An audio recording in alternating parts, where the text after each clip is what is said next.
everybody.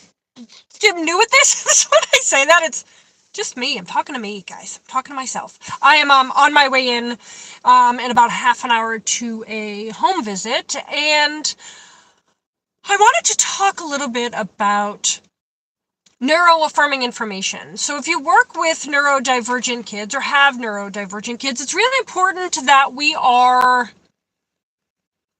finding new information that's neuro-affirming. So I keep getting people to ask, like, what does that even mean?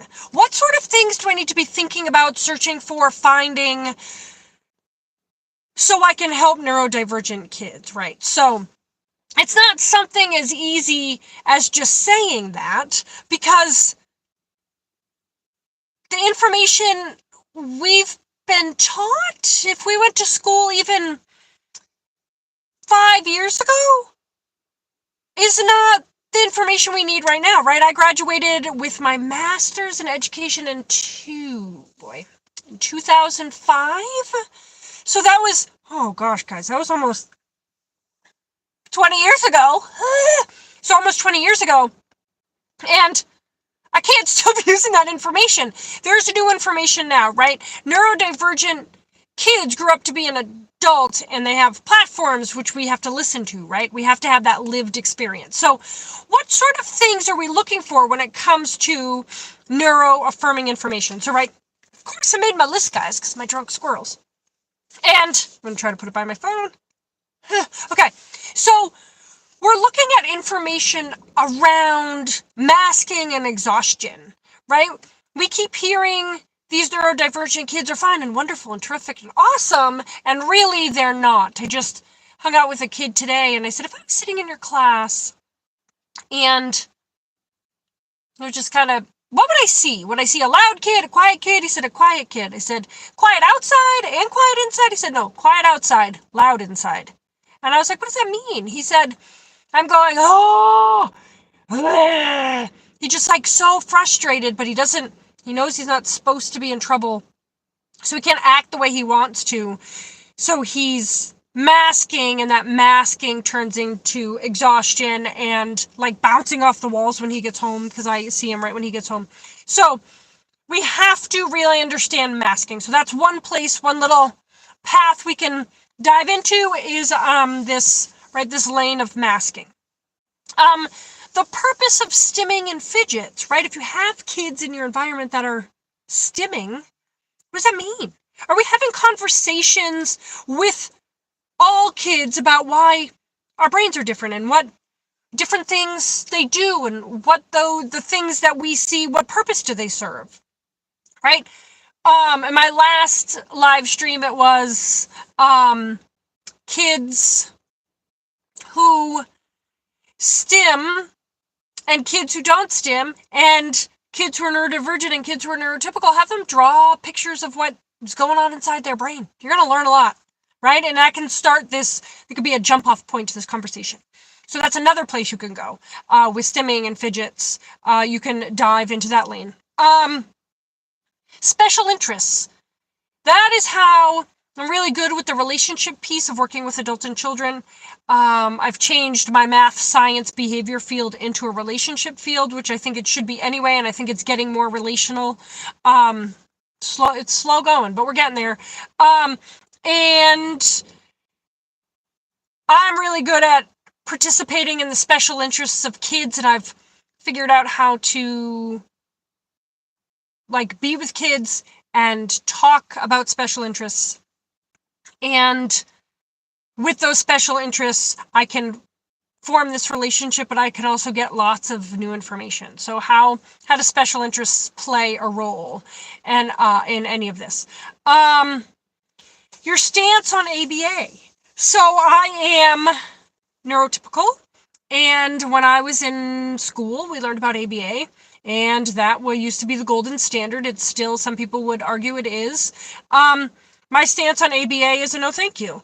And a stance in about 97% of the population, the autistic community, is a no thank you. So we need to find other things. And people so if it's not ABA, what is it? It is people like myself, behavior consultants, OTs, PTs, school psychologists, school counselors. that are neuro-affirming. But if we don't know what neuro-affirming is and we don't really know how to be neuro-affirming, then we have to get that information so we can move away from the dangers of ABA. Knowing how many spoons, what that all means, right? Neurodivergent kids get a certain number of spoons, and a certain number of spoons lets you do a certain number of things. And then when the spoons are gone, they're out. Burnout, exhaustion, meltdown, the difference between meltdown and tantrums, that's another thing to look into. So you will hear, excuse me, the neurodivergent community talking about, I don't have enough spoons for that. Oh, ran out of spoons. So figuring out that whole metaphor is really helpful. Information around executive functioning, because executive functioning is not just being able to get your homework and put it in your homework folder, put your homework folder in your backpack, bring your backpack home, take the homework folder out of your backpack, take the paper out of the homework folder, do it, and then do it all back, put it back in, put all that in reverse. And, sorry guys. And executive functioning is an umbrella and it has lots of stuff under it. It's not just about organization. So finding out what exactly is executive functioning. If I have a kid who struggles with executive functioning, what pieces of executive functioning does he struggle with? And how do I create strategies that are neuro-affirming around the things he needs help with, the skills he lacks in that executive functioning umbrella? So that's a whole thing. If if you need information on this, I collect lots of posts on fidgets and executive functioning and ADHD and autism and anxiety and trauma. If I can send them your way, and I could be maybe the first place you start with this neuro-affirming information. So just let me know. What does it look like? Social skills. We talk about social skills. Is that neurotypical or neurodivergent? They are different. So if you're having a lunch bunch and we're mixing neurotypicals and neurodivergent, how are you doing that well? So you're not expecting the neurodivergent kids to use neurotypical skills so they look normal, right? That's not the point of a lunch bunch, although it used to be the point of a lunch bunch. So figuring out how we are ruffling those feathers, right? Hashtag ruffle then shuffle. Figuring out how we're doing that in a more, in a healthier way where kids can figure out how to use their social skills to meet their needs, not use their social skills, mask them, and have them meet somebody else's needs, right? Okay? Reward systems. They're a big fat no for me for all kids, neurotypical or neurodivergent, but neurodivergent kids really don't understand what's happening. And I talked yesterday, I was on a live podcast, I don't even know if that's a thing, I think that's what it was, and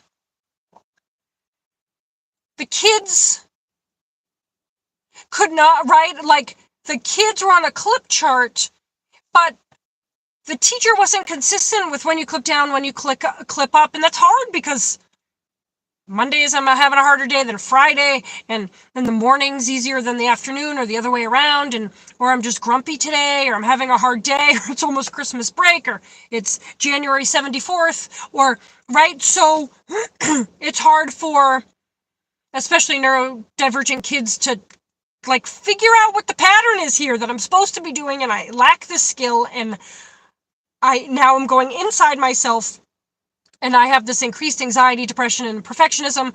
I feel lower self-esteem. And so I say no reward systems for anybody, but especially neurodivergent kids and kids that have experienced trauma. It is a definite no, thank you. And I would say take the thank you out. It's a definite no. Sensory pieces. So often kids, right, the neurodivergent kids I work with most often are depression, anxiety, ADHD, and autism. And they rarely have that diagnosis with by itself. So sometimes ADHD goes with autism, sometimes autism goes with sensory processing, sometimes ADHD goes with anxiety. So I see a lot of sensory pieces. Sometimes the skin, they're born in the wrong skin and everything feels yucky, or food, right? Food sensitivity for autistic kids is a big one. So figuring out, knowing sensory pieces is huge. It's huge. So you want to make sure that maybe you're talking to an OT, a neuro-affirming OT. If you're looking for some, I know over on Instagram, there's Greg Santucci. He's a great neuro-affirming OT and a speech pathologist. There's, I'm going to try to remember him. Speech dude, Chris, he's great. Boho Speechy, she's great. So finding people who are neuro-affirming PTs and OTs are wonderful for those sensory pieces, for the speech piece. Being aware of our ableism, right? So I am a neurotypical woman, and I have to make sure that I really, truly, really, truly understand the world of neurodivergence. So I can not look like I'm playing my ableism card. I never want that to happen, and I'm sure I do it on accident. And when I do it on accident, I'm like, oh, and then I always feel like if I do it and I'm called on it, tell me the information. I want to know it. I'm going to do better next time, right? When you know better, you do better. So just knowing what this whole ableism thing is, right? That's very helpful when you get into this neuro-affirming information. Connection to animals. I know a lot of neurodivergent kids there's this huge connection to animals. So finding an SPCA, finding a classroom pet, having a pet at home is really, really, really highly advocated for.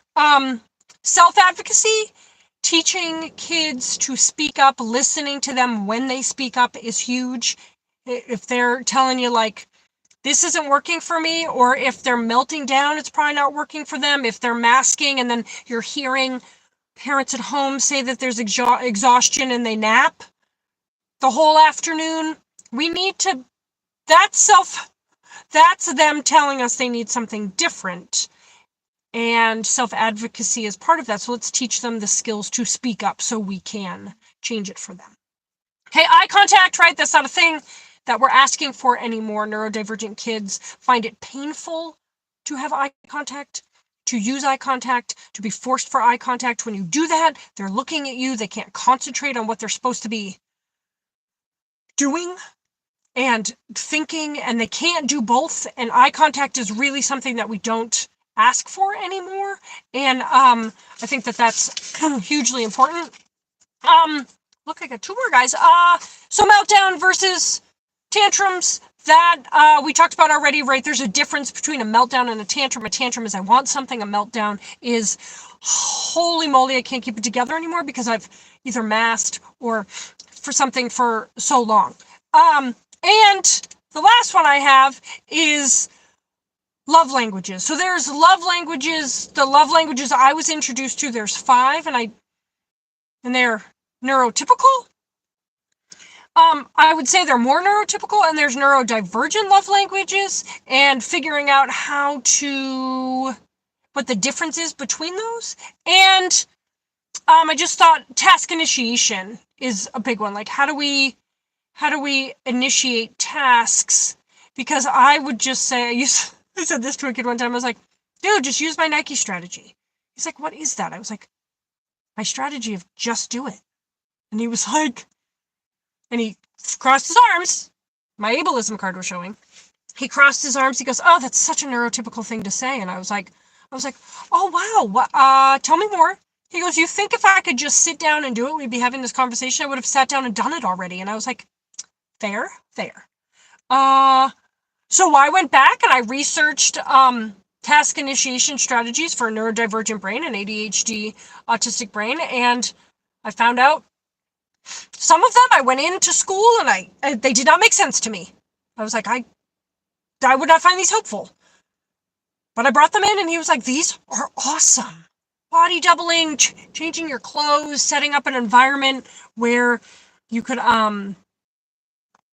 be around things that you love, music, right? All these different ones that I thought, he liked to change the clothes, and I have to do this work, so I'm going to change my clothes and then go and do it. And I thought, oh, that just makes me think of laundry. I'm definitely not doing that one. And it was just interesting that it was like an aha moment for me. I was like, oh, yeah, of course. They don't work for me, but they work for him. That's because our brains work differently. So now when I am working with a kid or an adult and I am like, that does not make sense to me. My brain does not work like that. If I'm thinking that, that must mean somebody's brain does work like that. So if someone's brain does work like that, how do I work with someone who has a brain that works like that if mine doesn't? Dive into neuro-affirming information. Okay, guys, I think that's right. We did it. I have to go to my home visit. Hang out with neurodivergent kids, and guys, I swear they definitely teach me more than I teach them, I think, sometimes. And see if I can share more strategies with you. I hope this was helpful. You know where to find me. I will be here ready to answer questions, comments. I have a lot of neuro-affirming information that I can give you that you could start this jump off point, people to follow, posts I've saved, things that will get you rolling in this. Hey, this is what we need to be learning. Okay? I love you guys, and I'll be back soon. Bye, guys.